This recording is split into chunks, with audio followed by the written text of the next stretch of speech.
Pulley, them a beat up the pussy like a high school bully. Well freaky, you want you the fuck her chat. Did I go want it, but me ain't up off a fuck her back. I chat wicked in a text, so she would broke off cock. Anyway, me pop it out, you better suck off that. She want TSC, she say fi give me everything, she nah we see.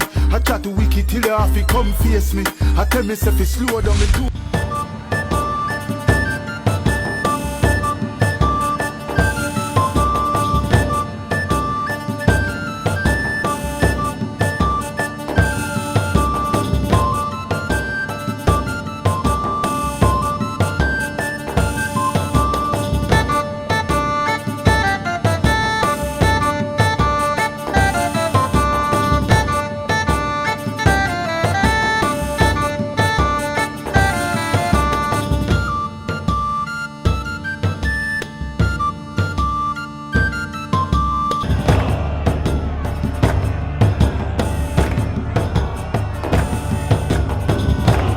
Donc ce soir, nous allons parler de l'abstinence, du jeûne, quelles sont les différentes implications, qu'est-ce qu'on y gagne, pourquoi on jeûne, qu'est-ce que ça nous apporte, etc.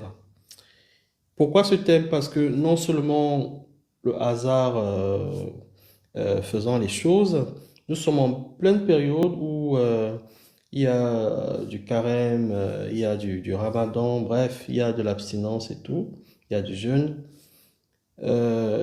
Du coup, j'ai pensé intéressant que ce serait bien quand même de s'entretenir dessus pour essayer de comprendre comment ça fonctionne, deux, trois aspects de la chose. Et du coup, comme d'habitude, je vous laisserai poser toutes vos questions, sentez-vous libre, c'est en freestyle, et je vais y répondre sans embâge, sans rien cacher, comme d'habitude. Alors, ce que j'ai constaté, c'est que quand on parle de jeûne, tout le monde a une idée. En tout cas, tout le monde a une certaine idée de la chose. Mais quand je creuse en profondeur, je me rends compte que la nature même de la notion est complètement erronée ou alors méconnue. Cela s'explique par un ensemble de facteurs dont le plus important, ce sont les filtres. Quand je parle de filtres, je veux parler des dogmes ou alors de tout ce qu'on nous a inculqué, enseigné depuis qu'on est tout petit. Mais très peu souvent, on se remet en cause, on se demande pas toujours ce qu'on m'a dit, est-ce que c'est vraiment ça? D'accord? Si je demande aux gens en commentaire, c'est quoi le jeûne? Tout le monde va penser immédiatement de la nourriture ou de la boisson. D'accord? On va se dire, le jeûne, on va se priver de quelque chose. Donc, commençons par le début. Tout doucement, parce qu'on va monter en gamme très très vite et vous allez halluciner quand on va creuser le sujet. Mais commençons terre à terre doucement.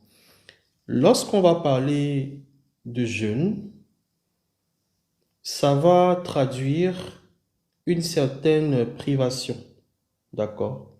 Une certaine abstinence. Ça veut dire qu'on va se priver volontairement. J'insiste sur le mot volontairement parce qu'il sera très très important pour la suite. Donc, quand on parle de jeûne, ça sous-entend qu'on va procéder à une privation volontaire de nourriture, de boisson. Tout à l'heure, j'insistais sur volontaire. Pourquoi? Parce que ça signifie que le jeûne ne peut pas vous être imposé. Première des choses. Donc, quand une personne décide de faire un jeûne, c'est de son propre chef, on ne peut pas le lui imposer par quelque mécanisme que ce soit. Et le deuxième aspect, c'est que quand on parle de jeûne, on parle de privation volontaire. Ça signifie quoi? Ça signifie que si je prends le cas des SDF ou alors des gens qui n'ont pas la chance de manger tous les jours à leur faim, nous ne pouvons donc pas parler de jeûne pour ces gens-là. Ça veut dire que pendant une certaine période, toi, tu peux décider de ne pas jeûner, mais eux non, parce que ce n'est pas vraiment un choix.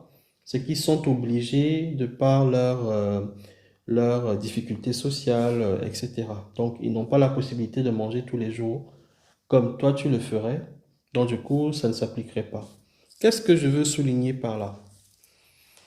Je veux souligner le fait que quand on décide de faire un jeûne, ça signifie que c'est quelque chose qui ne va pas être une partie de plaisir pour nous. Et deuxième des choses, ça signifie qu'on a la possibilité de faire ce truc-là, mais on ne le fait pas pour X raisons. Je vais être un peu les pieds dans le plat dès le début. Là, je vous parlais sur le plan, j'ai envie de dire, humain de tous les jours. Si je mets les pieds dans le plat et que je parle de l'aspect spirituel, nous allons nous rendre compte que le jeûne, ce n'est pas qu'une privation de nourriture ou de boisson. En spiritualité, quand on parle de jeûne, ça va inclure d'autres aspects. Par exemple, le sexe, par exemple. Ça veut dire que on va faire une certaine privation de cette énergie-là pour atteindre un but, pour une raison bien précise. Ça veut aussi dire que on va s'abstenir de tout ce qui nous maintient dans le confort ou alors dans des énergies de vibrations basses, c'est-à-dire la chair, danser, sortir, boire, tout ce que vous voulez. Parfait. L'abstinence par manque de partenaire peut-elle être un jeûne? C'est c'est une bonne question. Est-ce que le fait de ne pas avoir de partenaire, pour X raisons, ça voudrait dire qu'on est en train de faire un jeûne? Ça rejoint ce que je disais. Je répondrai par la négative. Pourquoi? Parce que, comme je l'expliquais, le jeûne vient d'une privation volontaire. Or là, dans ce cas de figure, c'est pas nous qui avons choisi de ne pas avoir de partenaire. Donc, c'est comme si, dans un traitement, je vous disais, en guise de sacrifice, euh, je vous demanderai de vous abstenir. Vous le faites déjà par la force des choses, donc ce n'est pas un scoop pour vous. Bon, on a un peu planté le décor en définissant ou alors en s'accordant sur ce qu'on entendait par le jeûne. Mais est-ce que vous vous êtes déjà demandé d'où ça vient?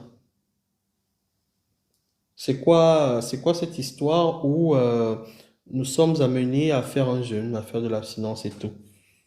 Est-ce que vous sauriez pourquoi, en commentaire, pourquoi on jeûne, d'où ça sort? Je suis sûr que très peu d'entre vous se sont déjà posé la question, pourtant c'est fondamental. On ne peut pas me demander de me flageller sur des choses que j'aime pour du plaisir. Ça signifie qu'il y a une bonne raison à ça, ou alors qu'il y a eu une bonne raison à ça. Alors, il y a deux principales raisons.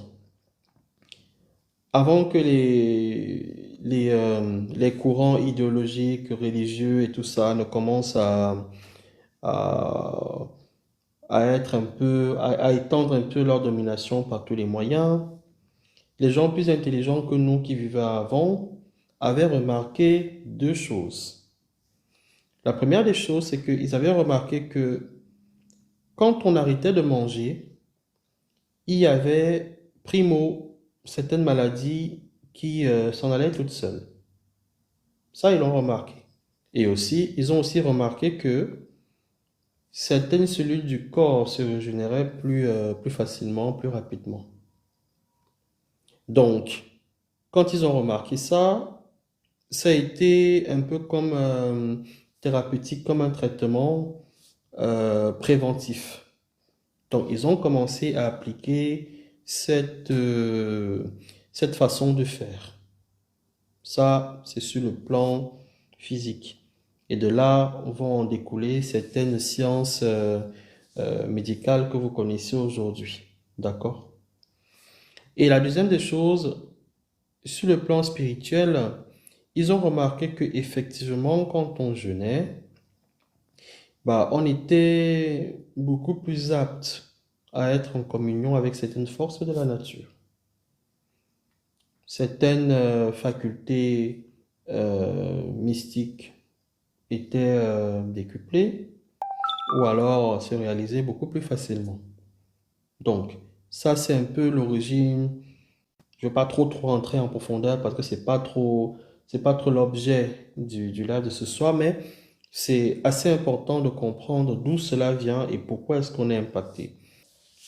Le jeûne de 6 heures à 18 heures est-il moins efficace que celui de 1 jour ou de 3 jours secs? Je paraphrase pour être sûr que j'ai bien compris. Donc, en gros, la question qui est posée, c'est est-ce qu'il y a des jeûnes plus importants que d'autres en fonction de la phase ou du moment choisi quand on décide de faire ces jeûnes-là? Pour répondre à cette question, je vais y répondre en posant la question suivante. C'est pourquoi vous jeûnez? C'est de là que tout part. Pourquoi est-ce que vous jeûnez? Pourquoi est-ce qu'on jeûne? Ce que vous devez comprendre dès à présent, c'est que l'être humain se recharge de 3 ou 4 façons.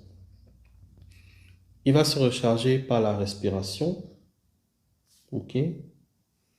Il va se recharger par le sexe. Il y a des mécanismes, il y a une science spéciale dédiée à ça. Il va se réincarner par les forces cosmiques telluriques. En gros, quand on dort, les forces éthériques et tout ce qui constitue les éléments de la nature. Et enfin, il va se recharger par son alimentation.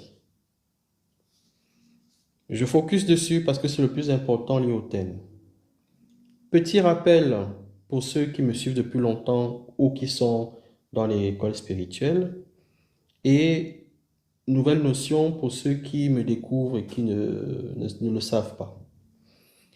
Quand on aborde les aspects de maladie et d'alimentation, je leur explique que quand vous allez au supermarché, vous allez faire vos achats, vous allez prendre des aliments. Vous allez acheter à manger. Et vous allez vous rassurer que la nourriture que vous achetez n'est pas avariée, qu'elle est de bonne qualité et qu'elle n'arrive peut-être pas à expiration, à péremption, pardon. Donc du coup, vous allez consommer ces aliments et ces aliments-là vont vous apporter des vitamines qui vont booster vos énergies. On va modifier un petit mot pour remplacer vitamine par énergie. Parce qu'en vrai, ce qui se passe, c'est que quand vous mangez des animaux, quand vous mangez des légumes, quand vous mangez des fruits, vous êtes en train de prendre l'énergie de ces fruits-là, de ces légumes, de ces animaux que vous allez prendre pour vous, que vous allez mettre en vous. Et ce sont ces énergies-là qui vont vous maintenir en vie, en bonne santé. Et du même acabit, si jamais, par accident, vous consommez des aliments avariés, vous aurez toujours une énergie, mais qui est incompatible avec votre taux d'énergie vibratoire qui est en vous. Et ce déséquilibre-là cause ce qu'on appelle la maladie. Voilà donc pourquoi, y compris les sorciers, lorsqu'ils s'attaquent ou lorsqu'ils doivent faire la mendication, ils ne vont jamais prendre des gens qui ont tout perdu dans leur vie. Ils vont prendre des gens avec une certaine étoile, avec une certaine élévation spirituelle. Parce que ces énergies-là, ça leur sera bénéfique pour autre chose. Donc, quand vous demandez est-ce que jeûner à 19 heures est plus important que jeûner à 4 heures du matin, 5 heures? En vrai, ce n'est pas ça le plus important. Ça n'a aucune incidence. Ce qui va changer, ça sera l'objectif que vous voulez atteindre et surtout les énergies que vous recherchez. Parce que, comme je l'explique souvent, dans chaque phase du jour et de la nuit, il y a des forces spéciales que vous pouvez appeler anges, appelez ça comme vous voulez, qui vont régir l'heure. ou alors une période sur 24 heures. Et en fonction de vos prières, de vos incantations, de vos mantras, tout ce que vous voulez associer à un jeûne, c'est là que ça change. Ce n'est pas le jeûne lui-même qui fait le job, c'est tout cet ensemble d'éléments mis ensemble qui change la donne. Maintenant, les expérimentés vont vous dire jeûner à telle heure ou à telle heure parce qu'on recherche tel type de force, tel type d'énergie, tel type de vitamine que vous deviez prendre, absorber sur le plan cosmique. Je vais continuer. Si ça n'a pas été très clair, ne pas hésiter à me relancer et je vais encore abaisser l'explication pour la compréhension globale. Est-ce qu'il y a d'autres questions? Alors, le jeûne peut-il faciliter une bonne méditation? Oui, oui, oui, je le confirme. Le jeûne facilite une bonne méditation. Alors, on peut méditer en ayant mangé, hein.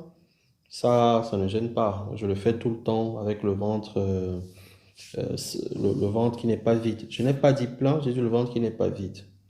Donc voilà. Donc, le jeûne accélère, mais ce n'est pas la panacée. Il y a d'autres choses qui rentrent en jeu. Pour de la méditation. Pour élever sa vibration, oui. Nous allons utiliser le jeûne pour élever la vibration de quelle manière? Quand vous mangez, ou alors quand vous mangez beaucoup, n'oubliez pas, on vient de dire que vous allez prendre des vitamines d'autres êtres pour les consommer pour vous. Les êtres dont vous avez pris des énergies, des vitamines, ils avaient leur taux vibratoire, qui peut être très lourd, très dense.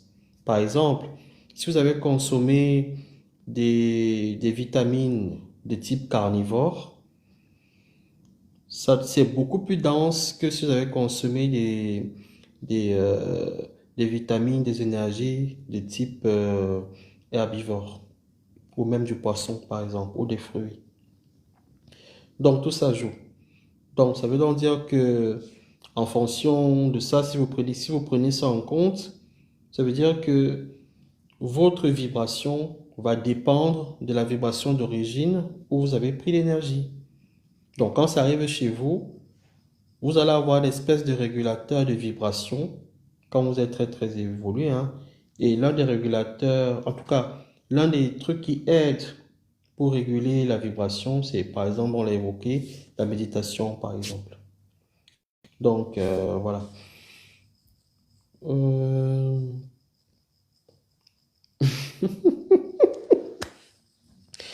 Vous savez pourquoi je rigole? Je rigole parce qu'il y a une question très intéressante. La personne me dit, depuis qu'elle a suivi le live que j'avais fait sur les sacrifices, elle ne comprend toujours pas si le jeûne est un sacrifice ou pas.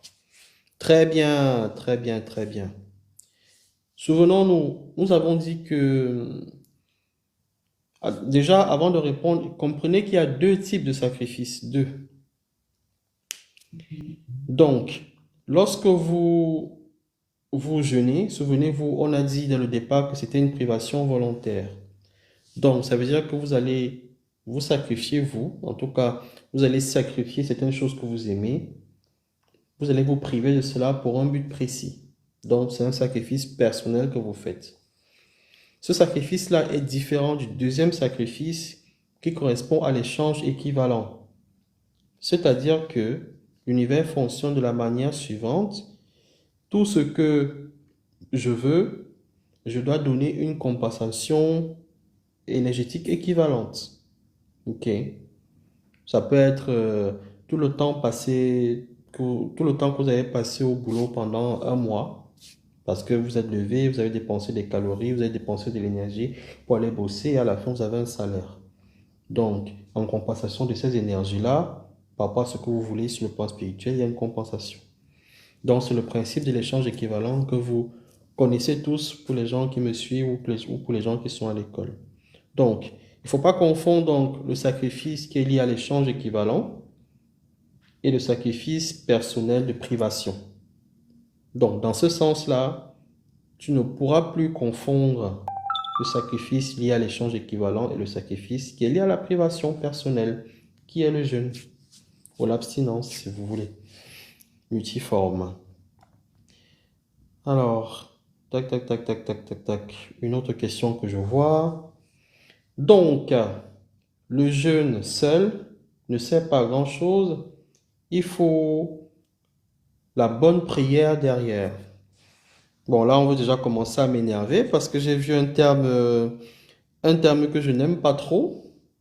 La personne m'a parlé de prière. Parce qu'en spiritualité, un vrai spirituel, comme je l'ai déjà expliqué sur d'autres occasions, en conférences privées, en live et tout, une personne très évoluée spirituellement ne prie pas, elle ne prie plus. Pour la simple raison que vos émotions génèrent des fréquences vibratoires. Et ces fréquences vibratoires-là déclenchent des choses au niveau du cosmique qui vous sont redistribuées. Une personne qui est en train de prier est dans une situation de manque. Elle n'a pas ce qu'elle veut. Donc, elle va envoyer des énergies cosmiques de manque qui vont revenir vers elle de différentes façons. Primo. Et deuxio, quelqu'un de très élevé ne prie plus parce que il a compris que il est un Dieu et qu'il peut matérialiser des choses. Ok? Attirer, matérialiser des choses. Ça veut donc dire que un maître spirituel ne prie pas, il matérialise. Comme le font les enfants quand ils naissent. Jusqu'à 3, 4 ans, 8 ans, avant qu'on commence à brider leur cerveau, tout ce qu'ils font, c'est la matérialisation. Donc, ça, c'est une parenthèse très importante.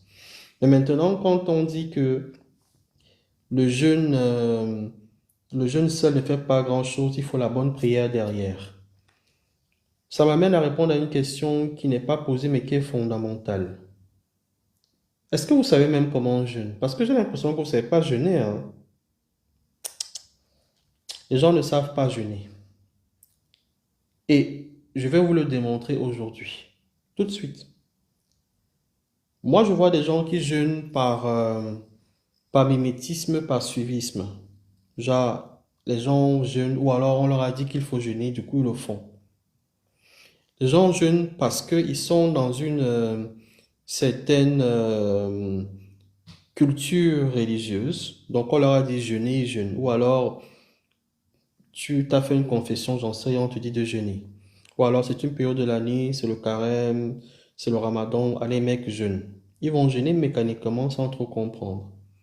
Et le pire, c'est que quand ils vont finir leur carême ou leur ramadan, toutes les privations qui se sont, pour les plus courageux, attelés à respecter scrupuleusement, le dernier soir de la fin du ramadan ou du carême, bastaya, on redevient de bons mortels. Bully, them a beat up the pussy like a high school bully. Well, freaky, you want you the fuck her chat. Did I go want it, but me ain't up off a fuck her back. I chat wicked in a text, so she would broke off cock.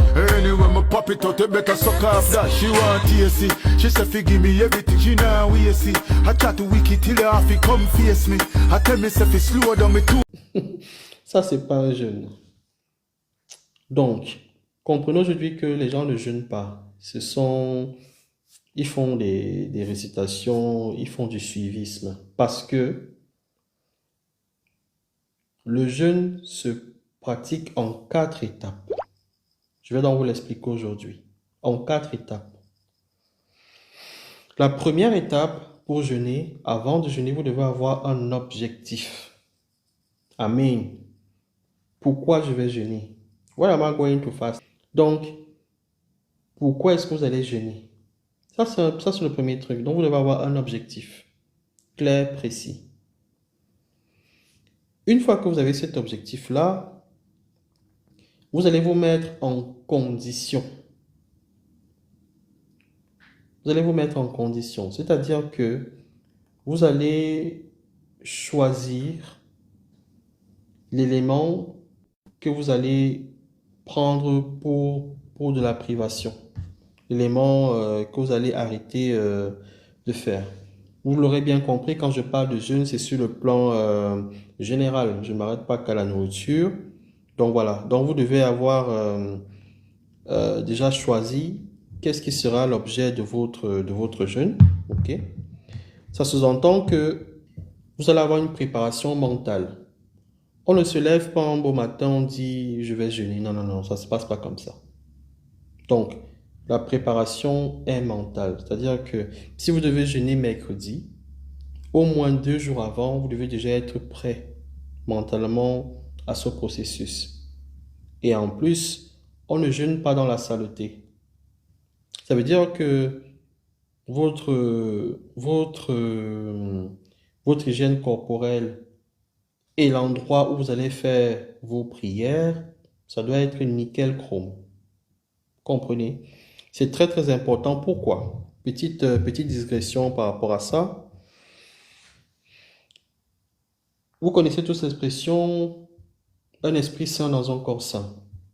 Si vous ne préparez pas l'environnement où vous allez faire vos prières durant le jeûne, comprenez qu'il y a des entités, il y a des djinns qui aiment la saleté, qui vivent dans la saleté. C'est pourquoi certaines personnes très évoluées vont vous dire on ne parle pas dans les toilettes, on ne prie pas dans les toilettes, etc. Ils ont juste factorisé sans vous expliquer pourquoi. En fait, c'est parce qu'il y a des esprits, il y a des djinns qui vivent dans ces lieux-là. Donc, vous devez purifier cet espace-là. Comprenez bien ce que je vous dis, hein. Donc, une fois que vous avez euh, identifié votre objectif, votre préparation mentale, corporelle et même l'espace dans lequel vous allez faire vos prières durant le jeûne, là, vous pouvez passer à la troisième étape qui est le jeûne proprement dit. Alors, il y a plusieurs types de jeûnes. Donc, vous allez choisir celui qui correspond à l'objectif. Donc, ça peut être un jeûne de 3 jours, un jour, ça peut être un jeûne sec, ça peut être un jeûne intermittent, tout ce que vous voulez. Et une fois que vous avez fini le jeûne, il y a une dernière étape. Si vous loupez cette étape-là, tout ce que vous avez fait pendant 40 jours ne sert strictement à rien. Cette étape-là, c'est l'étape de la reconnaissance, de la gratitude, de l'échange équivalent.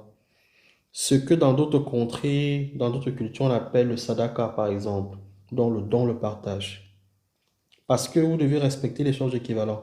Pendant votre processus de jeûne, vous allez accumuler des choses qui vont vous être données cosmiquement, spirituellement.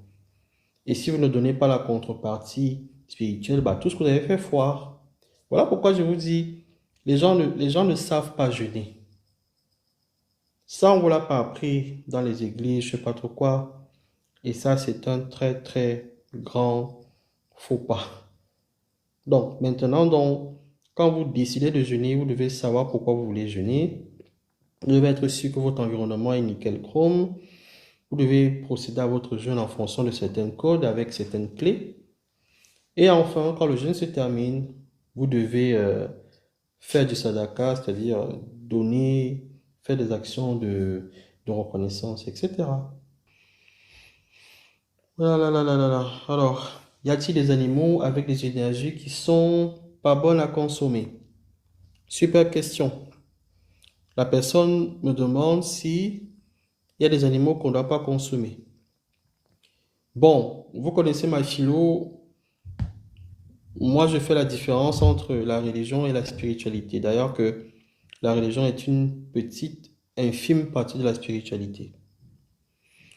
Maintenant, ce que je vais vous dire, vous allez faire de ça ce que vous voulez, mais à plus de 30 ans d'expérience, je peux parler de certaines choses avec autorité.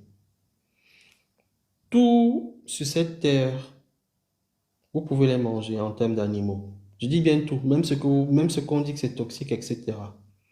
Quand vous avez le bon taux vibratoire, vous pouvez manger de tout. Et je vais répondre à une question indirecte. Il n'y a pas d'animaux maudits. Il n'y a pas de plantes maudites. Il n'y a pas d'eau maudite. Il n'y a pas de poisson maudit que les êtres humains ne mangeraient pas. Il n'y a même pas de fruits défendus, au sens que vous le comprenez. Ça veut dire que vous pouvez manger tous les aliments, y compris le porc. Maintenant, comme je vous l'expliquais, toutes ces formes d'énergie ont des vibrations différentes. Ça veut dire quoi? Un exemple concret, terre à terre, pour pas que ce soit trop abstrait pour vous. Imaginons que je cherche du travail. Ou alors quelqu'un vient m'envoyer un petit maître K, Je suis bloqué depuis 3 ans, j'arrive pas à trouver du boulot. Quand je vais faire le travail pour elle, je lui demanderai de ne pas manger de la viande rouge ou de la viande blanche. Je lui demanderai de consommer des légumes. OK? Pourquoi? Parce que je vous l'expliquais sur live sur les couleurs et sur l'autre live, je ne sais plus, tellement il y en a beaucoup. Je vous expliquais que quand on est dans la symbolique des couleurs, dans la force mystique des couleurs, le vert est associé à de l'abondance, à de la richesse, à de la prospérité. Voilà pourquoi quand je vais finir de préparer ces énergies à elle, je lui demanderai à cette personne-là de consommer plutôt des légumes ou plutôt des fruits. Vous voyez? Par contre, si c'est peut-être un boxeur, un catcheur, j'en sais rien, je lui demanderai de manger de la viande rouge pour son rituel, pour gagner ses combats, etc. Vous voyez un peu la différence? Donc, tout va être question de la connaissance de la personne, de ces énergies-là. Mais vous pouvez consommer de tout. Première des choses. Deuxième des choses, tout excès, peu importe ce que c'est, nuit. C'est une loi fondamentale de l'univers, hein, la loi des pôles. Vous ne pouvez pas trop être dans un extrême, sinon ça vous détruit. Donc, tout excès nuit, y compris de l'eau. Si vous buvez trop d'eau, vous avez un pourcentage d'eau dans le corps, excédé à ça, ça vous tue. Si vous avez trop mangé, la nourriture vous tuera. Si vous êtes trop amoureux, que vous aimez trop l'amour ou le sexe, ça vous emportera à un moment donné. Ça veut dire que vous devez combiner deux lois fondamentales en spiritualité qui est la loi des pôles et la loi du rythme. Je ne vais pas développer ça ici, c'est en cours et ceux qui me suivent depuis longtemps connaissent déjà ça. Donc, basé donc sur ce postulat-là, vous comprendrez que vous pouvez manger de tout, tout sera dans la mesure. Et aussi de les faire rechercher derrière.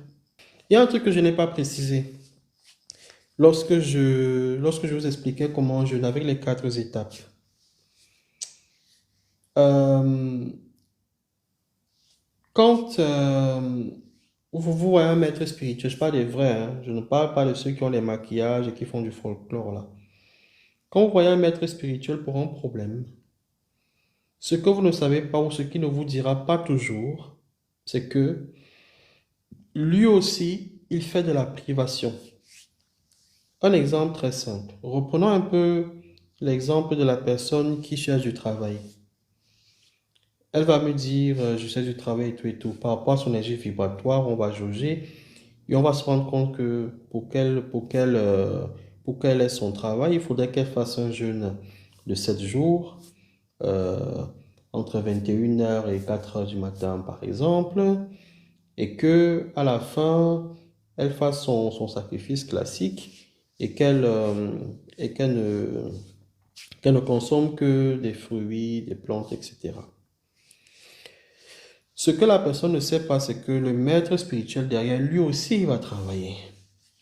Lui aussi, il va se priver de certaines choses pour augmenter ou alors ajuster sa vibration pour magnétiser le médicament, le remède pour que la personne guérisse.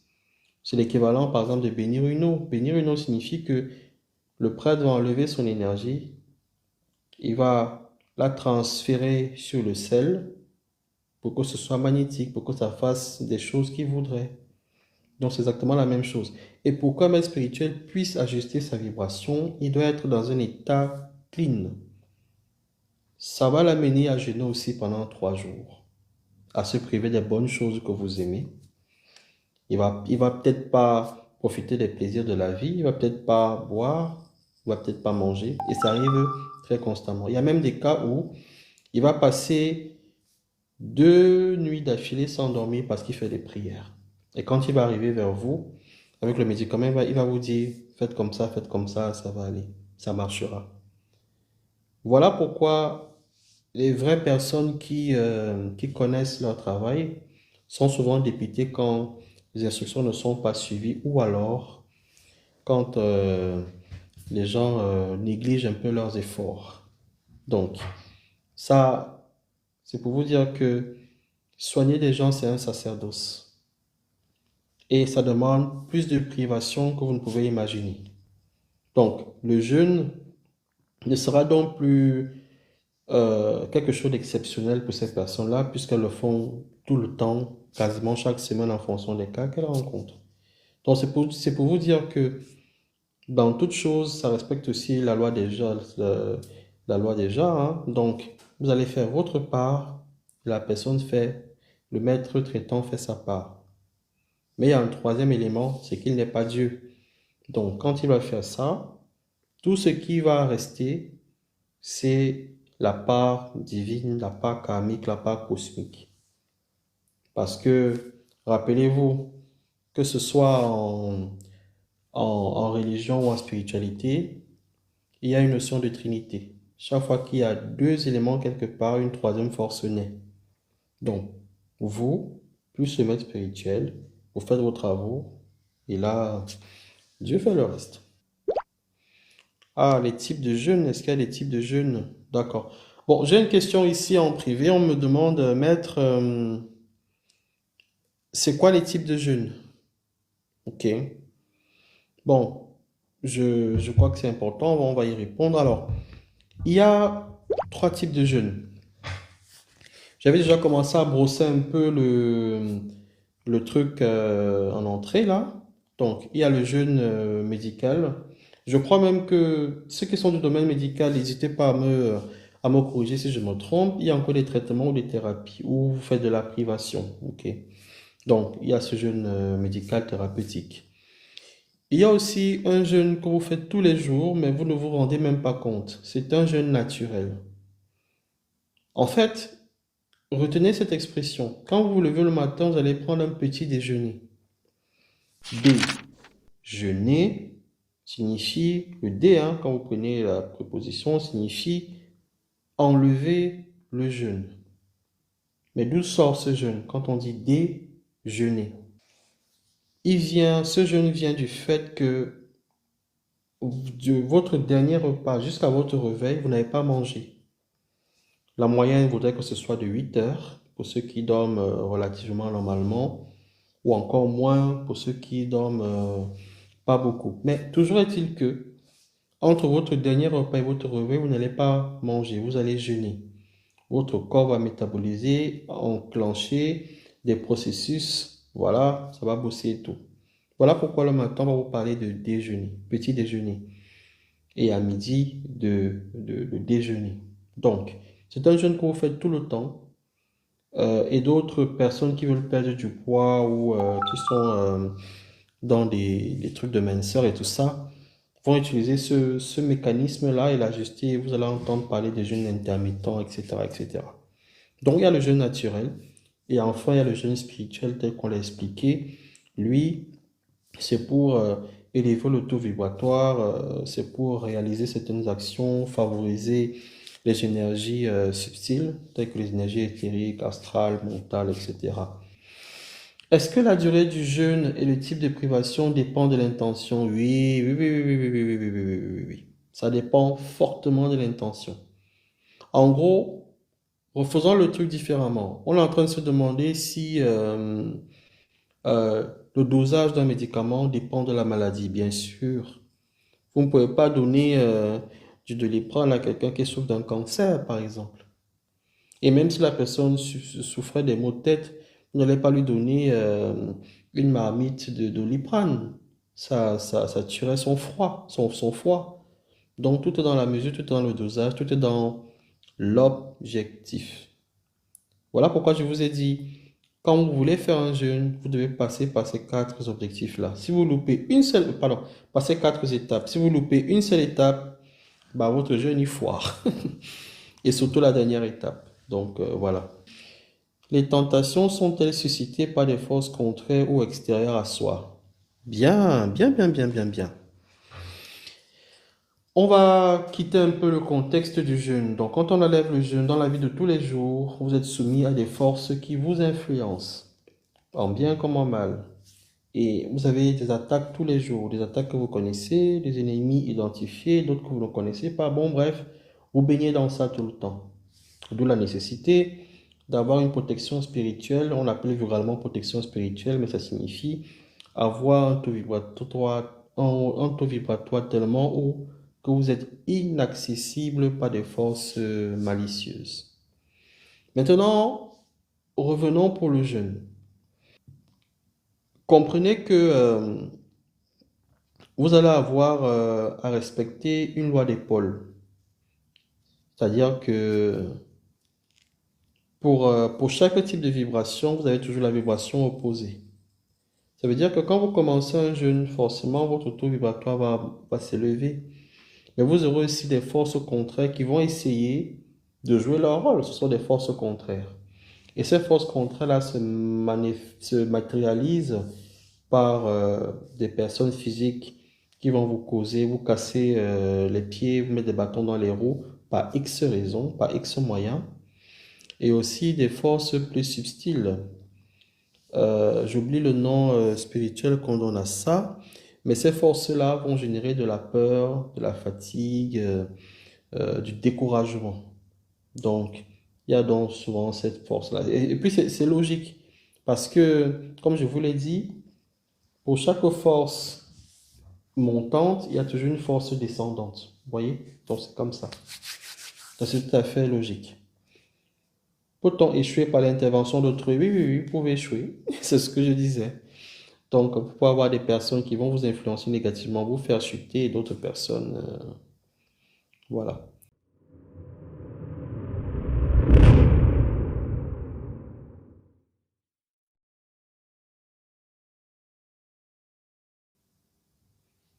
Bonsoir. Bonsoir, Maître K. Bonsoir, comment allez-vous? Bien, Maître K. Et vous? Très bien. Comme d'habitude, je vais très très bien. Dites-nous tout. Bon, moi, c'est concernant les neuvaines, là. Ok. Ah oui, je n'ai pas parlé de ça, merci. Allez-y.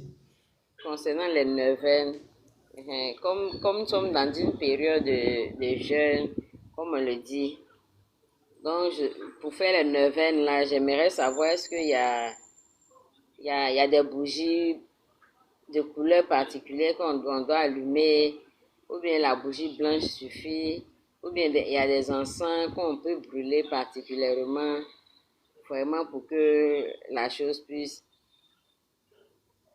être amplifiée. D'accord. Ok, c'est une excellente question, pile poil dans le thème.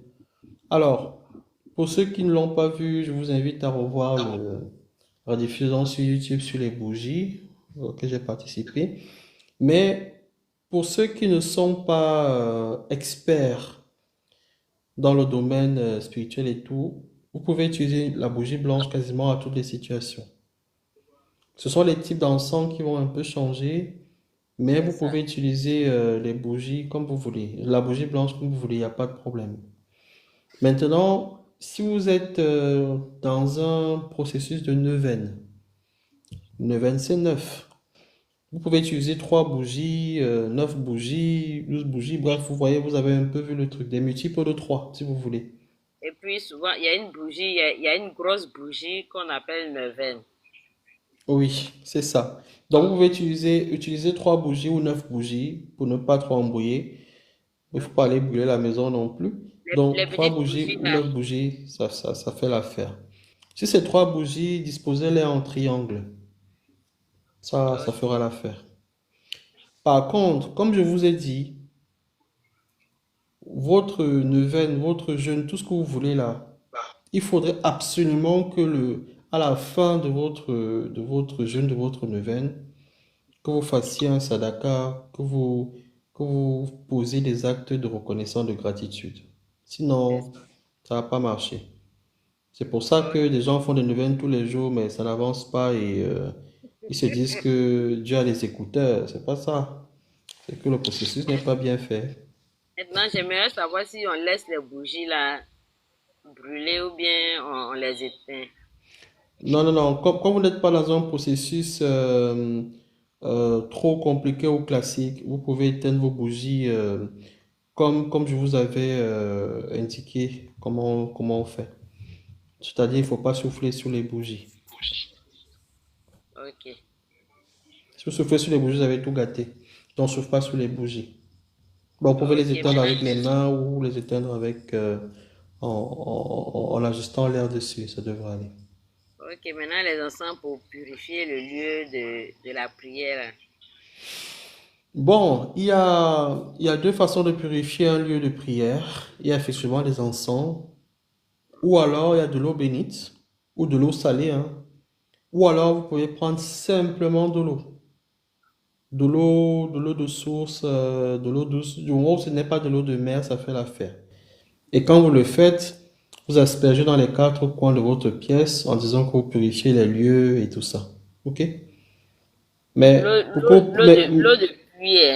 oui, il y a un truc que je n'ai pas précisé quand je parlais de la préparation mentale et physique. La préparation mentale inclut aussi le fait que vous ne devez pas être dans des situations conflictuelles. Vous ne pouvez pas commencer un jeûne alors que vous avez engueulé les gens la veille ou il y a une heure. Donc vous devez être dans un état où vous évitez les problèmes, comme on dit souvent, parce qu'il y aura beaucoup de tentations. Voilà pourquoi je vous dis souvent, je préfère souvent quand vous posez les questions, parce qu'il y a des choses que j'oublie, C'est ça. et ça permet d'édifier encore plus les gens. Maintenant, C'est- pendant les 9 jours là, faut se priver de l'acte sexuel, non? Ou bien peu Bon, importe. Pour ça va la neuvaine. dépendre. Non, non, ça va dépendre. Il y a des situations ou même des traitements où vous pouvez avoir de l'intimité avec votre conjoint légalement marié. Légalement marié en spiritualité inclut la dot. Donc, ça, il y a des traitements où vous pouvez le faire. Mais comme vous ne savez pas toujours, si vous n'êtes pas des techniciens pour savoir s'il faut le faire ou pas, moi, je vous recommanderais de ne pas de s'abstenir complètement. Et une autre clé pour les femmes, parce que les hommes n'ont pas ce problème. Pour les femmes, l'idéal, je dis bien l'idéal, c'est de faire sa neuvaine ou de commencer son jeûne quand vous n'êtes pas en période de menstru. C'est l'idéal. Même si les menstrues vous trouvent après que vous avez déjà commencé, c'est pas grave. Mais l'idée, c'est de commencer avant cela. Pour ceux qui ne comprennent pas, j'ai expliqué sur mon YouTube le pouvoir mystique des menstrues. Donc, tout ça est là-bas, pour ne pas alourdir le thème. Donc, l'idéal, c'est de commencer par, c'est de faire ça quand on n'est pas en période de menstrues. Mais si les menstrues arrivent alors qu'on a déjà commencé le jeûne ou la pénitence ou la neuvaine, il n'y a pas de problème. C'est ça. Donc voilà. Moi, j'aimerais savoir si on peut faire la neuvaine 3 fois en fonction du moment. Déjà, 3 fois, vous êtes super résistante, hein, parce que c'est quand même beaucoup d'heures. Si c'est la neuvaine que je connais. Non, ce que je veux dire par là, c'est que l'univers fonctionne comme un film que vous téléchargez. C'est ça. Il y a un temps pour télécharger le film et ce temps-là va dépendre de deux choses. De la taille de votre film et aussi de la bande passante, c'est-à-dire est-ce que votre débit Internet est élevé ou pas. C'est Donc ça veut ça. dire quoi? La taille de votre film va correspondre à la taille de ce que vous voulez. OK? C'est ça. Et le débit Internet va correspondre à tous les éléments que l'univers doit mettre en place pour vous donner ce que vous voulez. C'est Ça veut ça. dire que si vous demandez quelque chose d'assez conséquent, il faut laisser le temps à l'univers de matérialiser ça. Ce n'est pas en restant devant la marmite que ça va cuire beaucoup plus vite. Vous voyez ce que je veux dire? Allez, Donc, là, c'est chaud. c'est comme ça. Ok. Avant que la prochaine personne ne prenne le micro, laissez-moi répondre à quelques petites questions, dont la première qui me saute à l'œil là. Je ne suis pas pasteur parce que vous m'avez appelé pasteur, je ne suis pas pasteur. Je ne suis pas pasteur, je suis juste un modeste bête spirituel qui essaye d'expliquer et donner aux gens ce que j'ai appris depuis 30 ans. Donc c'est juste ça. Alors, je remonte rapidement les questions, comme ça je libère les gens qui attendent. Euh, Y a-t-il des psaumes spécifiques qui accompagnent souvent le jeûne en fonction des vœux? Oula, c'est une très bonne question, mais ce serait beaucoup trop lourd parce que les psaumes dépendent de l'intention derrière. En plus, il y a des clés, c'est-à-dire les jours, les heures où il faut les faire, etc. Je vous inviterai de vous rapprocher de moi en offre pour que je vous explique sans trop ennuyer les autres.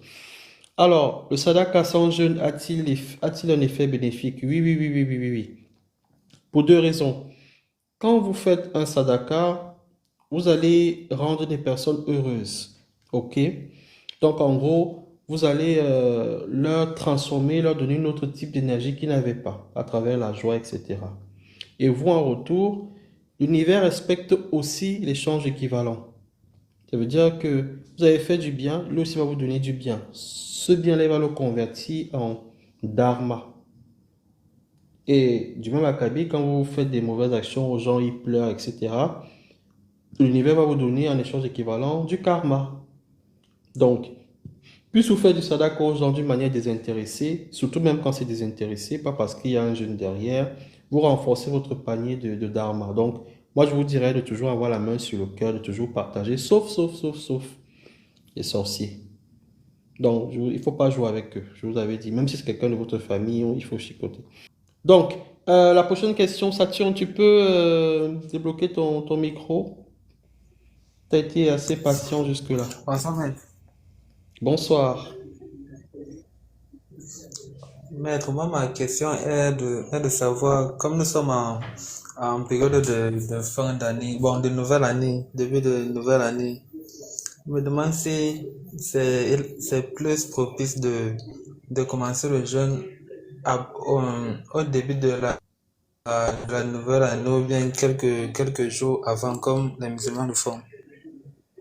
Non, vous pouvez faire votre jeûne à n'importe quel moment de l'année. Tant que vous êtes vivant, tant que vous savez encore manger, vous pouvez faire le jeûne à n'importe quel moment. Il n'y a pas de...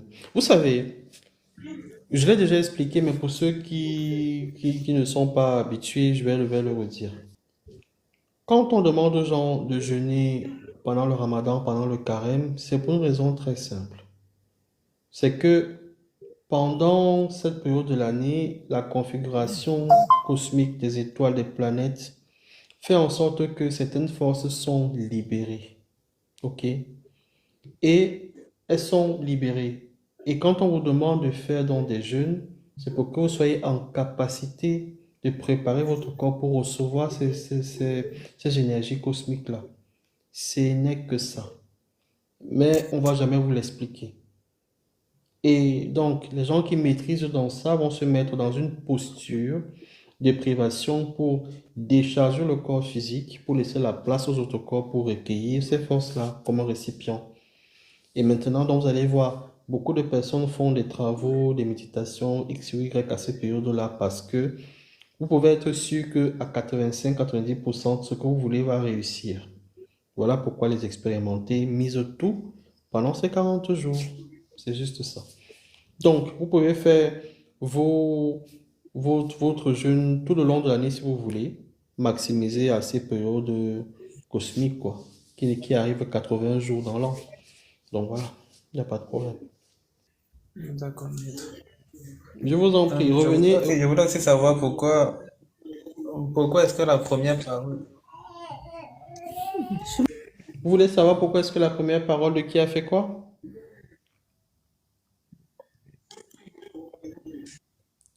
Ouais, je voudrais savoir pourquoi la première parole euh, qu'on prononce le matin est important durant le jeûne. Très bien. Je ne sais pas, vous avez Pourquoi appris est-ce qu'il ça, mais il faut poser ses intentions ça, avec ce sont la les première secrets parole des qu'on prononce initiés, le ça. matin pendant le jeûne? Ce sont les secrets des initiés, c'est bien. Je vais dévoiler ça à 100K. Et je vais même vous donner notre clé aujourd'hui qui va débloquer beaucoup de choses dans vos vies. Et vous allez comprendre pourquoi je vous ai toujours dit de faire gaffe à votre parole. Bon, j'ai l'impression qu'il y a un petit problème de retour. Il va nous rejoindre plus tard. Alors, princesse, you have the floor. Attends, princesse. Il y a une superbe question. On dit, Des dons aux mendiants, est-ce que c'est bon? Bon, je suis un peu mitigé par la réponse que je vais donner. Les dons aux mendiants, je vous demanderai de ne plus jamais les faire. Moi-même, quand je le dis, j'ai un peu mal parce il y a vraiment des mendiants qui sont nécessiteux. Mais pourquoi je vous le dis? Parce que tous les mendiants que vous voyez ne sont pas des mendiants. Parmi eux, vous avez des sorciers, parmi eux, vous avez des djinns, parmi eux, vous avez des esprits, des fantômes matérialisés en mendiants. Et généralement, quand vous donnez votre argent à ce genre de personnes-là, ils vont vous créer des blocages spirituels. Donc, comme on ne sait plus, tout le monde n'a pas le troisième œil pour savoir que ça c'est un vrai mendiant, ça c'est un faux mendiant. Moi, je vous recommande la main sur le cœur de ne plus jamais, jamais, jamais donner de l'argent, des dons aux mendiants. Ça c'est, ça c'est interdit. C'est un peu comme maintenant, de nos jours, vous pouvez avoir votre véhicule et vous trouvez une jeune femme en détresse en route. Vous garez pour l'aider alors qu'elle est la complice de braqueurs. Voyez? Donc maintenant, vous n'allez pas prendre le risque de vous mettre en danger, donc vous allez traverser et appeler le prochain poste de police. C'est beaucoup mieux de faire comme ça. Donc, je vous donne cette image pour vous montrer à quel point ces mendiants-là sont devenus super dangereux pour nous-mêmes. Donc, c'était une petite parenthèse parce que j'ai vu la question. Princesse, tu as la parole. Bonsoir, maître. Bonsoir. Ok. Première question. Le salaka. Je trouve que c'est un peu difficile de faire le salaka en beng. Parce que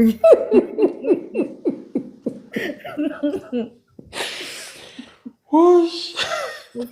tu vas donner à qui? Mais vous Donc, voulez recevoir sans donner quelque chose à l'univers, ça ne marche pas comme ça. non, on veut bien donner, mais tu vas donner à qui en fait? C'est pas comme si il y a des gens au quartier, tu vas dire venez, venez. Je sais pas, c'est un peu difficile de faire. Bon, je vais vous dire quelque chose. C'est parce que vous réfléchissez avec le paradigme africain qui voudrait que on est dans une communauté et qu'on va partager de la viande, des bonbons à des petits garçons, aux enfants qui vont danser toute la musique et tout. En Occident, I'm totally agree with you, c'est pas comme ça que ça fonctionne. Mais quelle est la parade qu'utilisent les, les Occidentaux, par exemple? Ils font souvent, parfois, quelqu'un vous dit, il ramène le croissant le matin au bureau. Vous pensez que c'est des croissants standard, classiques? Certains le font souvent parce que peut-être il n'a pas verrouillé son PC, du coup il ramène, ou alors ils sont gentils, mais les vraies personnes qui savent ce qu'elles font, elles vont toujours amener du croissant, ou alors on va organiser des after work. Comment ça se passe? C'est que, tant pis si je trahis des secrets là, en tout cas, ça vous permettra de savoir comment ça se passe. Une personne peut aller voir son chaman, son maître spirituel, son marabout, tout ce que tu veux. Et le gars lui dit, OK, voilà ta neuvaine, voilà ton truc, et à la fin de ta neuvaine, il faut que tu fasses un sadaka. Et la personne se dit, bon, je vais ramener du croissant, je vais organiser un after work, et voilà, hein. La forme importe peu. Ça importe peu. C'est le résultat final qui compte. C'est-à-dire que autant tu voudrais que l'univers t'aide ou Dieu t'aide à voir quelque chose où tu seras content, toi aussi tu dois faire des choses pour que les gens soient contents. Et le fait que les gens mangent ton croissant ou alors ils boivent jusqu'à en devenir hilar, voilà, hein. En tout cas, moi je ne mange même pas souvent les croissants là, donc pour commencer. Donc voilà un Euh, moyen. Ou si alors par quelqu'un va te exemple, dire la crémaillère, ou alors il te dit qu'il t'invite comme ça. Donc voilà. ok, ok. Si par exemple, l'exemple du croissant, si je prends, j'apporte des friandises au travail, je mets ça là pour tout le monde. Si on ne finit pas ça, est-ce que ça affecte mon salaka? Ce n'est pas la secte non plus, hein. On a dit que 20 personnes doivent finir ça. Non, non, non, non, non. C'est deux choses qui comptent. Votre intention. Ah oui, autre chose d'important. Quand vous faites un sadaka, vous ne devez pas être avec le frein à main. ou avec un sentiment que vous allez perdre. Genre, ouais, vraiment, je vais dépenser 10 euros, 100 euros, machin. Non, non, non, non, non. Ça va pas marcher. Sinon, votre intention que vous avez fait durant tout votre période de jeûne là, vous allez recevoir la même chose, hein. Donc, vous devez être, ça doit être quelque chose. On n'a pas dit qu'il faut être super riche. Non, non, non. Donnez ce que vous avez, mais ce que vous donnez doit toujours être du fond du cœur. Bon, je ne vais pas parler de moi parce que je n'aime pas ça, mais vous ne pouvez pas imaginer le nombre de sollicitations que j'ai par jour, par semaine. Parfois des gens même que je ne connais pas. Mais quand je peux, je dégaine. Voilà. Et c'est peut-être après que, peut-être un mois après, un an après, quelqu'un va me dire, moi j'ai aidé pour tel ou tel truc, voilà. Donc ça arrive. Je pense que c'est d'abord un état d'esprit personnel. Quand vous avez l'habitude d'avoir la main sur le cœur, les détails pour vous. Donc c'est juste ça. Il n'y a pas de... Donc que les gens finissent, que les gens ne finissent pas. Ce qui va compter, c'est votre intention. Est-ce que vous étiez en paix quand vous faisiez cette action-là?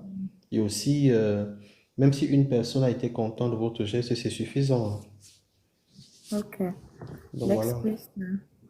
Le, vous Surtout qu'il y a avez des gens dit, qui vont même manger votre croissant en critiquant que ce n'est même pas bon. Vous voyez? en vrai, Bon, c'est pas un souci. ok. Vous avez dit, pour faire un jus, il y a les étapes. On commence par se préparer mentalement, on nettoie l'environnement et qu'on sort. Pourquoi est-ce que quand on fait les traitements avec des, des gangas ou des maîtres spirituels, et peut à un niveau, il faut jeûner, pourquoi on ne nous dit pas de faire ces trucs-là? Pourquoi on ne nous dit pas de se préparer, nettoyer l'environnement, des trucs comme ça? On dit juste que jeûne tel nombre de temps et puis c'est fini. Pour une raison très simple. Imagine que vous allez à l'hôpital et que le médecin vous dit, on doit vous opérer du cœur. Il prend tous les ciseaux, il vous donne les bistourilles, il te dit, va préparer la salle d'opération. Est-ce que tu pourras? Non. Tu pourras pas. Donc, quand les maîtres spirituels vous disent seulement de jeûner ou vous donnent des instructions, c'est parce que, bon, pour les jésulâtres, le Notre Père que vous faites n'est pas le même Notre Père que moi je peux faire. Parce que la charge n'est pas pareille. Il y a des choses que vous dites avec votre bouche qui ne sortiront jamais de la mienne. Donc, le degré vibratoire n'est pas pareil. Vous comprenez? C'est un problème de vibration, de charge magnétique. Moi, j'entends souvent les gens me dire, je me dis, ah, fait des bains de sel fatigués, des machins. Moi, je lui donne juste un verre d'eau avec un peu de sel. Il a la solution. Donc, c'est un problème de charge vibratoire. Et pour que vous atteigniez ce niveau-là, je ne vais pas vous mentir, c'est beaucoup d'années de pratique et surtout une certaine qualité de vie. Vous ne devez pas être quelqu'un qui jalouse les gens, qui est forcément mauvais, machin. Vous ne pouvez pas demander des choses qui sont incompatibles avec votre énergie. Voilà pourquoi, quand quelqu'un arrive, ou même quelqu'un peut venir, il est dans le coma, tu vas lui demander de préparer sa scène comment? Il y a des gens, quand ils viennent vous voir, c'est un cadavre ambulant, hein. Tu ne peux pas lui dire de faire des choses parce que son énergie est tellement insignifiante que ça ne sortira pas de sa pièce. Donc c'est juste ça. Voilà pourquoi, donc, comme je vous disais, le maître va magnétiser ou l'environnement, le médicament et tout pour que vous ne soyez que la dernière étape pour que ça marche. Donc c'est juste ça. Et encore que, il y a même des gens qui font à cette étape. Le maître a déjà fini de tout faire.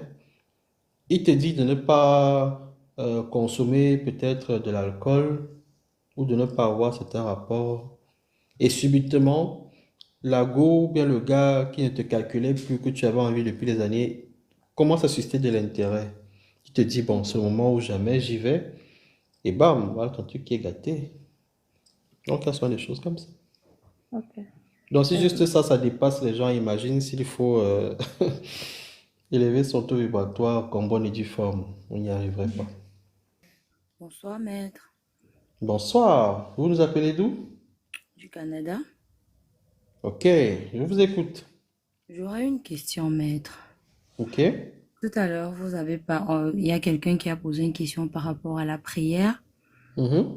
et vous avez dit que les personnes très élevées spirituellement ne prient pas et Mhm. qu'ils matérialisent ce qu'ils veulent. Donc, Moi, j'ai une question.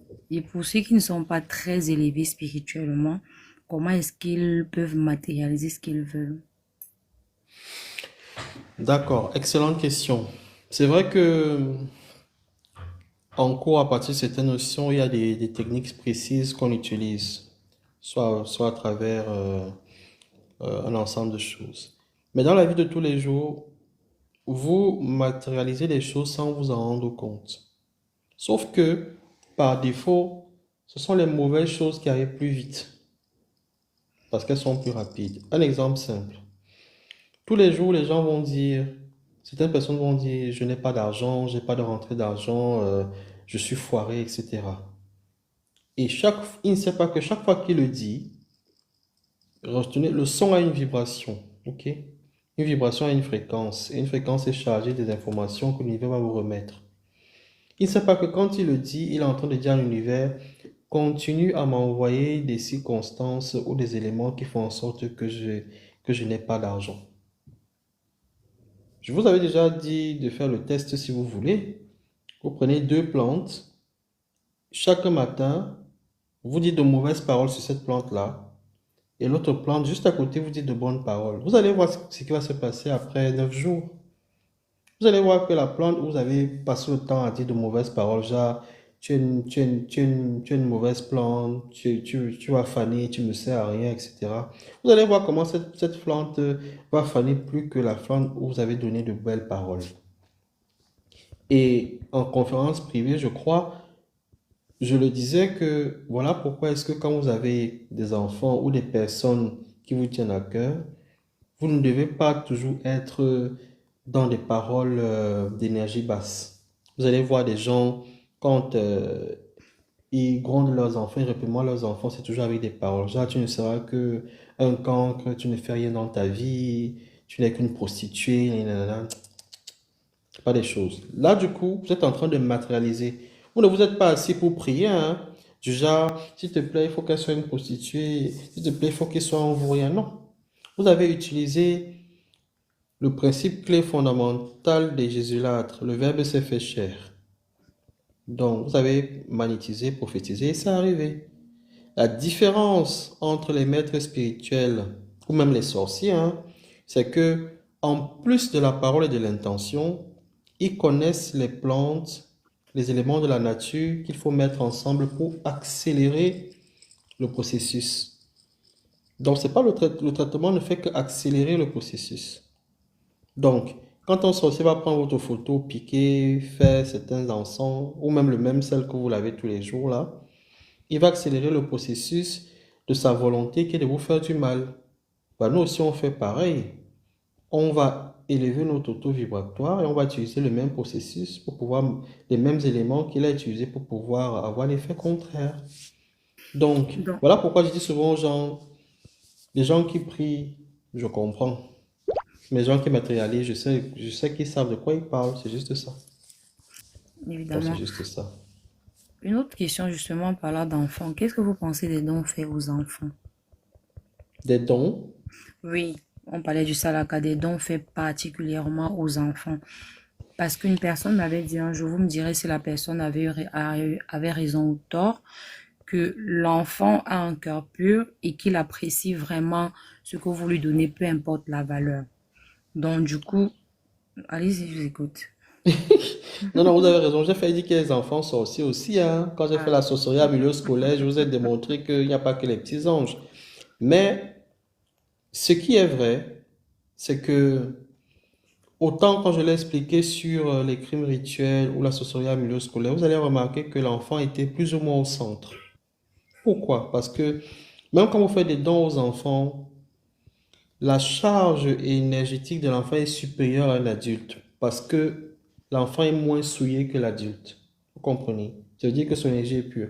Le merci, le merci d'un enfant vaut le merci de 20 adultes. Donc, si vous faites des dons aux enfants et qu'ils sont très contents, vous pouvez être sûr que dans l'échange équivalent, bah, le cosmos, Dieu va vous donner ça au centuple, quoi. Et du même truc, quand vous brimez, vous faites du mal à des enfants, soyez-en sûr que le retour sera calamiteux. Bonsoir, Maître K. Bonsoir. J'espère que vous allez bien. Très très Toutes les bien. personnes qui sont dans votre live aussi. Non. Quand on jeûne, est-ce que c'est nécessaire, je veux dire quoi? En fait, De est-ce qu'il y a s'abstenir? une connexion entre le jeûne et la sexualité? Oui, le fait D'accord. de Ok. s'abstenir. Quelle est la puissance de l'abstinence, même quand on ne jeûne pas? D'accord. C'est une très bonne question. C'est vrai que... Même quand on ne jeûne pas, en fait. d'accord, j'ai compris. C'est-à-dire que euh, l'abstinence, même quand on ne jeûne pas, c'est-à-dire on se prive volontairement de certains plaisirs. Oui, Alors, il va se passer deux choses. oui. Quand une personne n'a pas d'activité sexuelle pendant un bon bout de temps, toute cette énergie-là, c'est une énergie de création, hein, n'oublions pas. Donc, toute cette énergie de création va s'emmagasiner dans la personne et ça va, en principe, si tout va bien, augmenter son aura, sa capacité de réflexion, sa capacité d'entreprendre. Bref, tout ce que la personne va entreprendre, ça sera un peu comme du fertilisant. Elle sera bien vue et tout.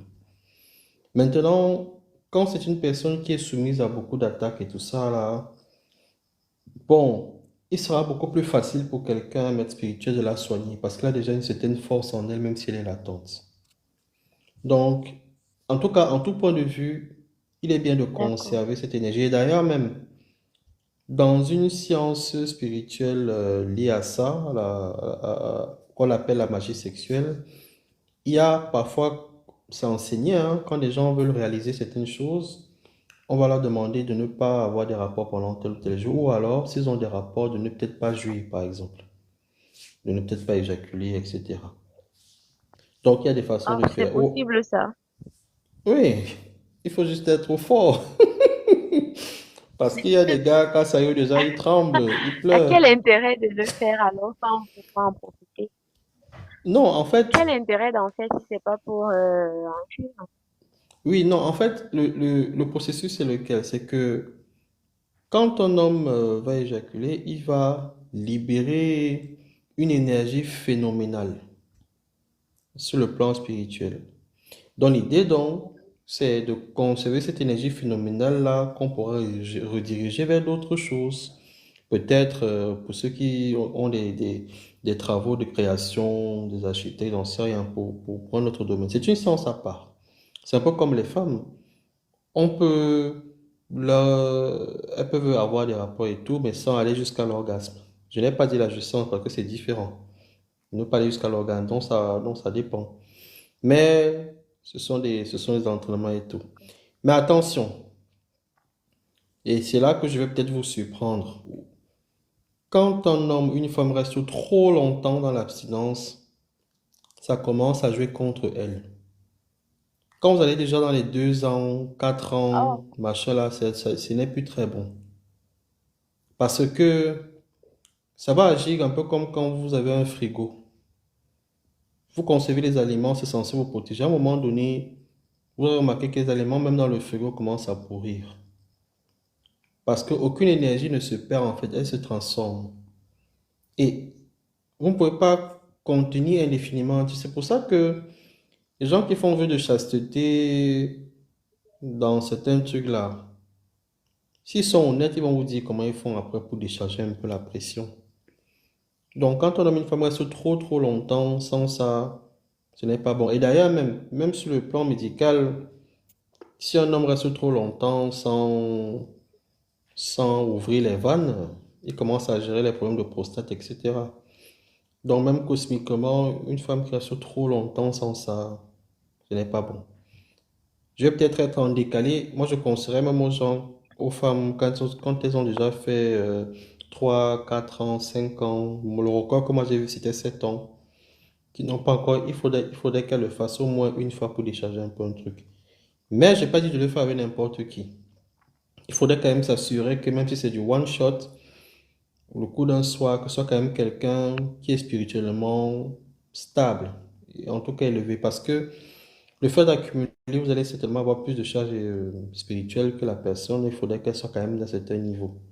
Sinon, c'est vous qui allez perdre. Donc, l'abstinence est bien. Franchement, c'est très, très bien. Mais il ne faut pas dépasser un certain seuil. Et puis, il ne faut pas s'abstenir pour s'abstenir. Sinon, ça devient contre-productif. C'est comme on disait, il ne faut pas jeûner pour jeûner. Si vous faites de l'abstinence et que vous avez un but précis que vous devez réaliser et que vous associez le jeûne par-dessus, je vais voir comment vous allez faire pour ne pas avoir cette histoire-là. En respectant les 4 phases du jeûne qu'on a dit. Vous allez voir, ça va marcher. Mais si c'est juste l'abstinence parce qu'on veut mettre le Ok, et cadenas, les hommes nous ont lorsque... déçus, tout ça, ça ne marche pas. Ah, d'accord. Et Moi, j'aime dire la ben, vérité, hein, même si parfois ça peut être je pense... choquant. Non, non, c'est très, très honnête et merci pour ça. Et que dites-vous donc de ceux qui se masturbent? Où est-ce que va leur énergie, en fait? Bon, Je prends l'exemple de quelqu'un qui regarde des applis et tout. Et oui, oui, j'ai puis, compris. il De laisse toute façon, aller. on ne vous entend pas bien, mais j'ai compris. Je crois que vous demandez pour ceux qui vont se Ah, stimuler en solo, d'où va l'énergie, si j'ai bien compris. oui, Bon, oui, pour ceux qui vont jouer en solo, de toute façon, même en médecine, c'est recommandé. Nous, on demande souvent aux gens de ne pas le faire ah, parce qu'on n'est pas sûr qu'ils peuvent euh, mettre toutes les barrières, toutes les précautions qu'il y a. Mais après, si votre partenaire est très fort en principe, il saura comment canaliser les choses. On demande souvent aux gens de ne pas le faire parce que quand vous n'avez pas les barrières qui vont avec, il y a des forces spirituelles qui errent, qui vont se nourrir de ces énergies-là. Donc, elles vont l'absorber et ça va vous décharger. Et pour les hommes, c'est encore plus grave parce que ils sont déchargés à 2 niveaux. Premièrement, les mêmes forces-là vont les décharger, ça c'est sûr. Ça crée des blocages derrière, etc. Les machins, tout ce que vous voulez. Mais quand la goutte de sperme d'un homme tombe sur le sol, eh ben, c'est la terre qui le décharge. Parce que rappelez-vous, la terre a de l'empesanteur qui fait en sorte que toute masse qui est inférieure à la masse de la terre est absorbée. Et vous ne serez jamais plus costaud, plus lourd que la terre elle-même. hmm, C'est pour ça que même en électricité, il y a le retour à la terre. Donc, quand une seule goutte de sperme d'un homme tombe en terre, bah, ça l'aspire. Et il est sûr qu'au moins pour 9 semaines, son cas, c'est bon là. Il sera bloqué de partout. Voilà pourquoi est-ce que on dit souvent. Mais ah, les gens qui sont très élevés, qui savent comment se protéger, tout ça, ils peuvent le faire. Il ne faut pas que les gens soient hypocrites. En solo, c'est ah, possible de le faire femme comme homme, mais il faut avoir la protection qui va avec. Donc, si vous-même ou votre partenaire sait vous protéger d'accord. de tout ça, il n'y a rien. Donc, voilà, voilà. Ok. Alors, who's next? Ah mince, je pensais que c'était Bonsoir, les maître. dernières personnes de la soirée. Il y en a encore. Bonsoir, on vous écoute. Ok, maître. Je suis d'abord montée, j'ai pas pu m'exprimer. Je savais parce que mon micro avait. Tout est bon au bon moment.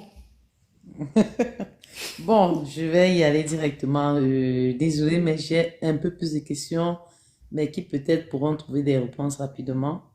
Je voudrais savoir, maître, quand on veut faire un jeûne, il est souvent Mhm. conseillé d'écrire ses intentions sur un papier pour avoir peut-être un canevas, je sais pas si je vais appeler ça méditation ou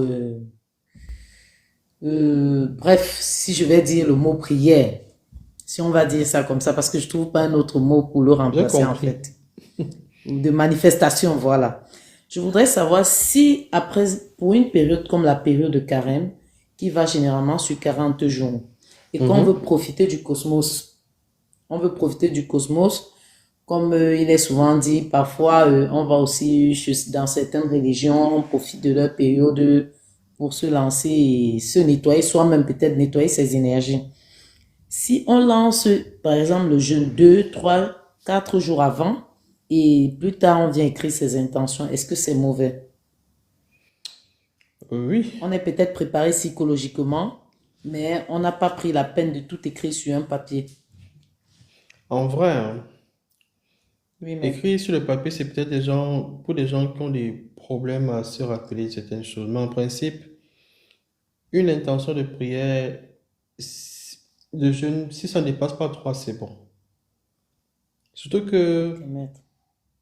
pour se rappeler des choses, c'est bien, mais il n'est pas toujours bon d'écrire trop sur les papiers. Parce que écrire n'est même pas le problème, c'est comment on se débarrasse après de ça. Exactement, Rappelez-vous, maître. on vous a dit, chaque fois que quelqu'un touche quelque chose, il laisse une empreinte dessus. Quand peut-être le papier que vous avez laissé traîner, la personne n'a pas la même main que vous. Ça, c'est d'un. Et de deux, l'œil est le miroir de l'âme. Donc, quand quelqu'un va regarder ce que vous avez écrit, s'il n'est pas en phase avec vous, ça dérange. Un exemple simple. Imaginez que vous demandez peut-être une voiture et que Mhm. peut-être votre femme de ménage, je sais pas quoi, tombe dessus. Elle va se mettre à rire que celle-ci, elle va avoir la voiture. Nanana. Alors que vous, quand vous écrivez ça, vous étiez en train d'émettre certaines émotions. Or, elle, peut-être même pas jalousie, hein, elle va aussi émettre des émotions contraires. Vous voilà donc qui est déjà en dichotomie avec le truc. Voilà pourquoi on dit aux gens, quand vous avez des projets importants, faites-le en secret. C'est pas toujours parce qu'on a peur des sorciers, hein. Juste qu'on va éviter les énergies contraires inutiles. Donc Mhm. c'est juste par rapport à ça. Bref, il Mais n'est pas obligé d'écrire. vous pouvez pas faire un jeûne sans intention. Vraiment, vous mourrez de faim pour rien.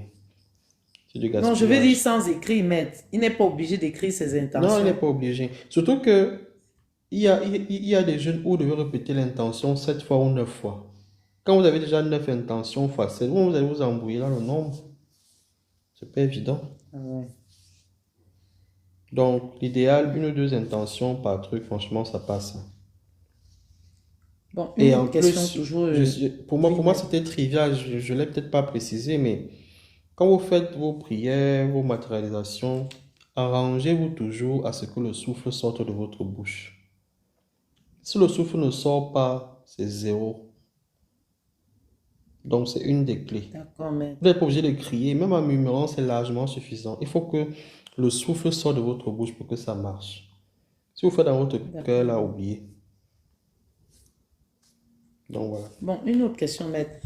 Toujours lié un peu à la même situation. Et s'il arrive qu'on ait fait pareil, qu'on ait écrit et qu'on ait même oublié, peut-être à l'abri des regards, et qu'un matin on se rend compte que dans un de ces calepins, quelque part, on avait noté ses intentions, on a fait ses prières, on a oublié le papier là-bas, peut-être on l'a pas brûlé après savoir allumer une bougie. Qu'est-ce qu'on fait en ce moment? Alors, bon, pour les musulmans, ils vont comprendre ça, c'est le Surat Yassine. En fait, bon, ou alors, il y a une façon d'écrire avec l'ardoise, et bon, en tout cas, c'est technique. Je vous dirai comment faire. Mais bon, sinon, vous pouvez toujours lire le psaume 23 7 fois. D'accord, maître, merci beaucoup. N'importe quel jour de la semaine, sauf le samedi, à 21 heures. Donc ça devrait aller. Ouais, donc on ne déteste pas les isolâtres, non, puisqu'on utilise leurs choses. D'accord. Donc voilà. Bon, pour les gens qui demandent comment me contacter, c'est pas. Mais en tout cas, tout est dans la bio. Il n'y a pas de souci. Voilà. Ah, j'ai C'est- oublié aussi quelque chose, maître, avant de commencer. Hmm. Je voudrais vous remercier par rapport à votre réponse. Je vous ai Hmm. envoyé un mail par rapport aux premières Ah, précipitations de d'accord, oui, l'année. oui, merci. Merci, merci infiniment, maître. Ça a marché du tonnerre. En tout Mer- cas, Merci, merci infiniment. Je n'ai même pas envie de parler en public. oui, je Merci sais. infiniment. C'est bon, Je dis, ça ne se dit pas en public. Merci infiniment. J'ai eu ça des preuves. marche. J'ai eu des preuves. Bon, maintenant, j'ai une autre question. Mhm. Est-il vrai qu'il est important de jeûner son jour de naissance? Bien, bien, bien, bien, bien, bien. Et d'ailleurs, j'ai dit qu'il y a des périodes dans l'année où les énergies sont, comme on dit souvent, ça y est, quoi. Donc, il y a ces périodes de l'année où on parle de 40 jours, jeûne, machin, c'est monté. Mais ça, c'est plus général. Mais retenez D'accord, que maître. quand vous êtes né, je parle de la vraie date, hein, pas la Oui, date maître. administrative. Donc, le jour où vous êtes né, vous avez une porte spéciale d'énergie qui vous est ouverte. C'est un peu comme, comment dire, c'est une poche d'énergie vibratoire qui est dédiée qu'à vous. Donc, ce jour-là, en principe, que de faire un gâteau, crier, souffler dessus à tort et à travers. Voilà. Je vous avais dit une fois que un vrai maître spirituel ne fête pas un anniversaire. Oui, maître, je me souviens. Voilà. Parce qu'il sait que ce n'est pas un jour de plus, c'est plutôt un jour de moins. Et pour le reste de jours de moins qui lui reste, il doit faire une introspection pour ajuster les choses. Et ce que vous dites rentre pile poil dans ça. Vous pouvez faire un jeûne le jour de votre anniversaire, vous pouvez faire n'importe quelle prière. En tout cas, tout ce jour-là vous est dédié. Voilà pourquoi Bon, vous êtes... maître, Attendez, désolé. voilà pourquoi vous êtes submergé d'amour, des gens qui vont penser de vous, à vous, etc. Mais par contre, ce que, ce que vous ne devez pas faire le jour de votre anniversaire, c'est d'avoir une de l'intimité. Je préfère m'arrêter là. Oui. C'est un jour qui doit être... Vous ne devez pas avoir de rapport sexuel ce jour-là. Vous nous avez déjà dit ça lors d'un live, maître. Mais Merci généralement, c'est le encore. cadeau que les gens donnent le plus. Voilà. Mais maintenant, ma question était celle-ci, maître. En dehors du jour de naissance, je parle du jour de la semaine. Par exemple, vous êtes né un Petite mardi. précision par rapport au jour de naissance, pardon. Oui, maître. Voilà pourquoi les futurs papas et mamans, là, je vous déconseille de changer la date de naissance. Parce que si quelqu'un est né le 24, le 31 décembre, donnez-lui son 31 décembre, ne mettez pas le 1er janvier. Ça dérange énormément. On a évoqué l'anniversaire, mais aussi, même pour les travaux spirituels, ça dérange énormément. Parce que n'oubliez pas, à l'hôpital, on travaille sur certains paramètres, la taille, le poids, l'âge, comment dire, les allergies. C'est pareil dans le monde spirituel. Et l'une des clés importantes, c'est la date de naissance. Donc, si vous donnez une date qui est erronée, le résultat ne peut être que bizarre. Donc, voilà. Je ne vous coupe plus la parole, sorry, allez-y. C'est bien de couper, maître, surtout que c'est pour dire des choses importantes. Je disais tantôt, on nous disait le jour de naissance. Par exemple, si vous êtes né un mardi, qu'il est conseillé de jeûner presque tous les mardis de l'année. Non, non, non, là, c'est pas vrai. Surtout Voilà. qu'il y a les has non? N'oubliez pas qu'à l'époque, on ne sait même pas ni lire ni écrire. Il y a les nés verts. Ok. Donc, c'est pas ça. Voilà. Au pire le jour, au pire la D'accord, maître. période. La période. D'accord, maître. D'accord. Une dernière question, un peu hors du thème, mais liée au live sur l'envoûtement que j'ai écouté récemment, Mhm. sur les envoûtements. Bon, pendant le live, on a parlé des amis imaginaires, parfois des enfants que nous, les parents, nous éloignons. Qu'est-ce Mhm. qu'il faut faire pour un enfant que vous voyez bien avoir son ami imaginaire à côté de lui constamment, parce qu'il vous le répète? Qu'est-ce qu'il faut faire pour garder cet ami-là auprès de cet enfant? Non seulement Bon, il vous le répète, mais il revient avec des termes que, par exemple, vous nous dites, j'ai vu des gens qui étaient peut-être en forme de fumée la nuit, et c'était bien. Bref, l'enfant se sent à l'aise, mais vous êtes un peu ça va, craintif. laissons comme ça. Il D'accord, y maître. a, bon, pour ceux qui se posent la question où retrouver tous mes lives, c'est sur la chaîne YouTube, Maître K, comme c'est écrit YouTube, là, bien tout sûr. simplement. Vous allez retrouver toutes les vidéos là-bas. Il faut faire attention avec les amis imaginaires, parce que en fait, laissons un peu les mots compliqués là, ce sont des esprits. D'accord, maître. D'accord, maître. Ce sont des esprits. Il y a de bons, il y a de mauvais esprits. Le problème, c'est que quand un enfant s'attache déjà avec un esprit, qu'il soit bon, qu'il soit mauvais, la conséquence ou le risque fatal que vous courez, c'est que l'entité va amener votre enfant.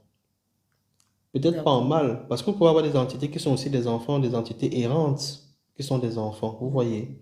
Et du coup, D'accord, maître. c'est un peu comme dans la vie de tous les jours, il te dit, viens, on va jouer là-bas.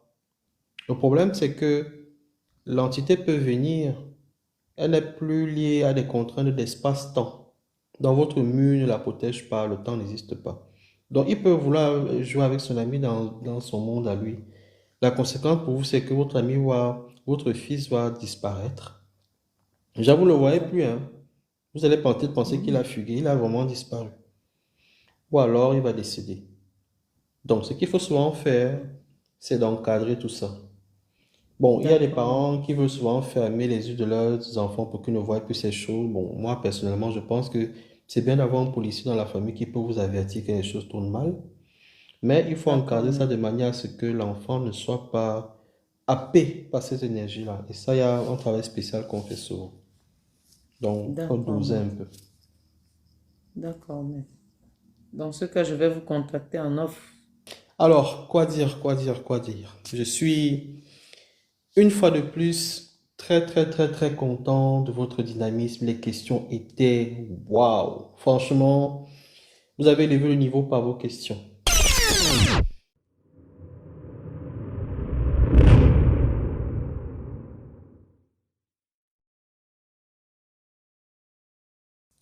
Ouais, je voudrais savoir pourquoi la première parole qu'on prononce le matin est importante durant le jeûne. Ce sont les secrets des initiés, c'est bien. Je vais même vous donner notre clé aujourd'hui qui va débloquer beaucoup de choses dans vos vies.